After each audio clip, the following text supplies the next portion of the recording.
ISF নেতার বাড়ি থেকে উদ্ধার হলো বোমা। উত্তর চব্বিশ পরগনার মিনাখাঁ বিধানসভার ঘটনা।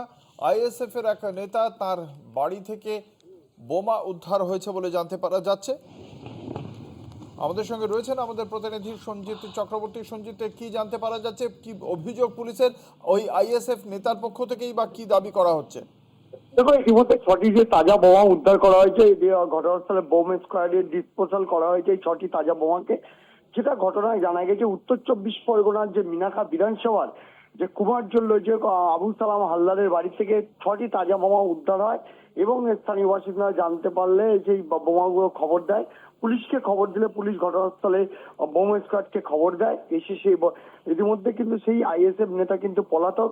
যেটা জানা যাচ্ছে যে মিনাখা বিধানসভা নির্বাচনের আগে চক্রান্ত করে রাজনৈতিকভাবে একটা প্রোপাগান্ডা তৈরি করার জন্য, অর্থাৎ হিংসা ঘটানোর জন্য এই পরিকল্পনা করে তাজা বোমাগুলো বাড়িতে রেখেছিল বলে এমনটা তদন্ত সূত্রে উঠে এসেছে।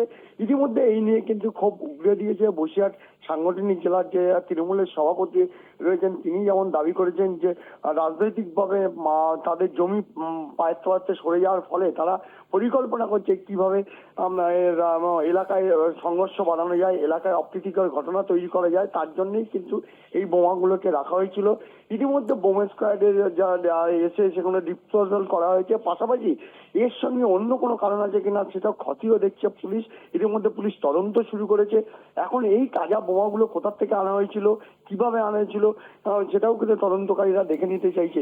সব মিলে কিন্তু বিশেষ করে আইএসএফ যে ওখানকার যে নেতা আছে তারা দাবি করেছে যে এটা এর পিছনে কি আছে সেটা দেখা যায়। যদি কোনো রকম ভাবে এই ধরনের ঘটনা ঘটে থাকে, আইন যেভাবে ব্যবস্থা নেওয়ার দরকার আইনভাবে সে ব্যবস্থা নেবে, অর্থাৎ প্রশাসন সেইভাবে কাজ করবে।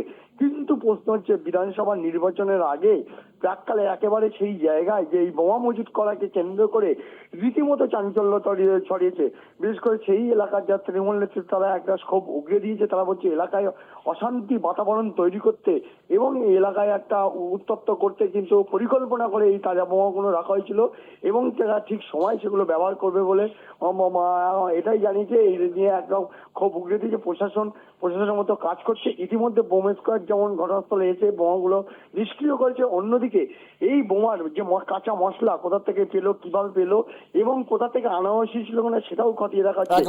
পাশাপাশি ওই জায়গায় তৈরি করা হয়েছিল বোমাগুলো সেটাও কিনা সেটা তদন্ত করে দেখছে তদন্তকারীরা। অঙ্কুর, আমাদের সঙ্গে ছিলেন আমাদের প্রতিনিধি সঞ্জিত চক্রবর্তী।